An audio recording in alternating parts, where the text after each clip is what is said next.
Welcome to This Explainer.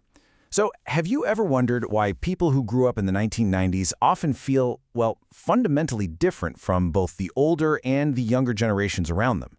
It's something we hear all the time, right? But digging into the psychology of it, there is a very real, very fascinating basis for why they feel this way.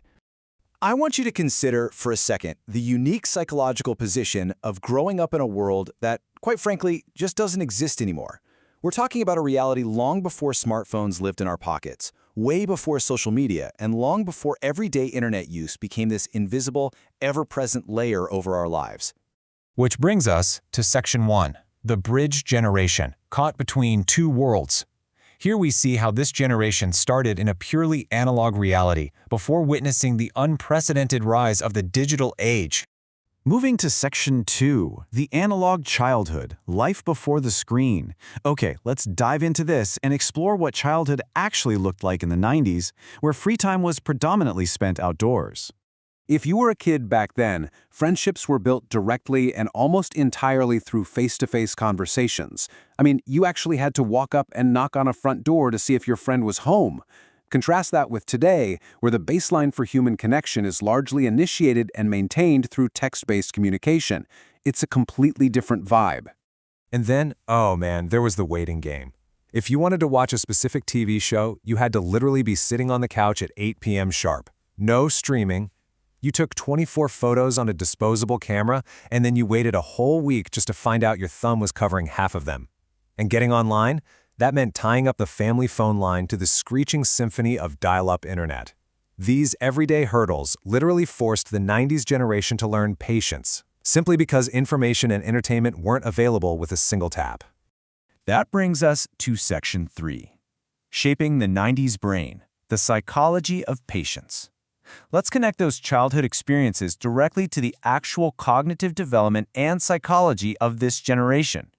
Now, what's really interesting about this slide is how all that waiting actually built a powerful cognitive muscle known as delayed gratification.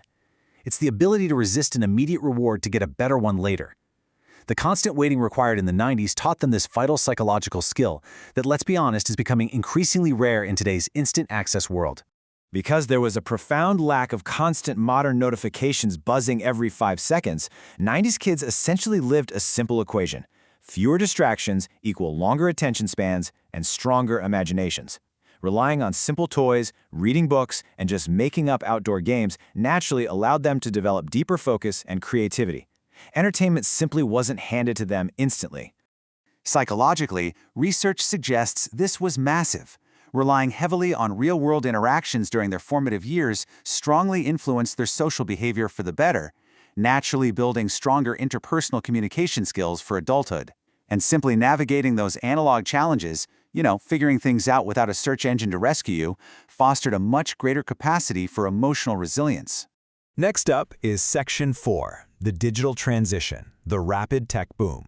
We're shifting focus here to the second half of the 90s experience, surviving and navigating one of the biggest technological revolutions in human history.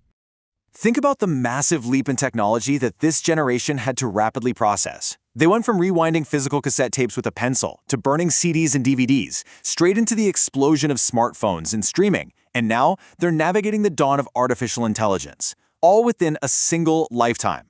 Because of this unrelenting, constant need to adjust to rapid technological change, a defining psychological trait emerged: adaptability. Constantly learning new operating systems and shifting landscapes turned this generation into highly flexible, incredibly capable problem solvers. Which leads us to Section 5, the modern emotional conflict, the cost of the bridge. Because while they are highly adaptable, growing up between two completely different worlds created a unique set of emotional challenges. There's this deep sense of emotional conflict. On one side, there's an analog pull, feeling really nostalgic for a slower, simpler life and genuine human connection. But on the other side, there's a digital push, trying to keep up with a hyper-fast society. 90s kids appreciate the amazing speed and convenience of today for sure, but they intensely miss those genuine offline human connections of the past. It's a constant tug-of-war. Yet, despite individual differences, the generation as a whole successfully synthesizes these two eras into a well-rounded psychological profile. They possess a built-in understanding of both patience and speed. They balance analog simplicity with modern technology. They truly represent a unique psychological bridge in human history. And this brilliantly illustrates why so many 90s kids consider themselves uniquely lucky. They truly experienced the best of both worlds. They got the grounding, creative reality of an analog childhood while being young enough to fully grasp and leverage the digital revolution. So it brings us to a final provocative thought. Which world do you truly belong to? Think about your own tech timeline and how it fundamentally wired the way you process the world today. If this explainer gave you some new insight into the psychology of the 90s generation, please don't forget to like, share, and subscribe for more fascinating psychology explainers. See you next time.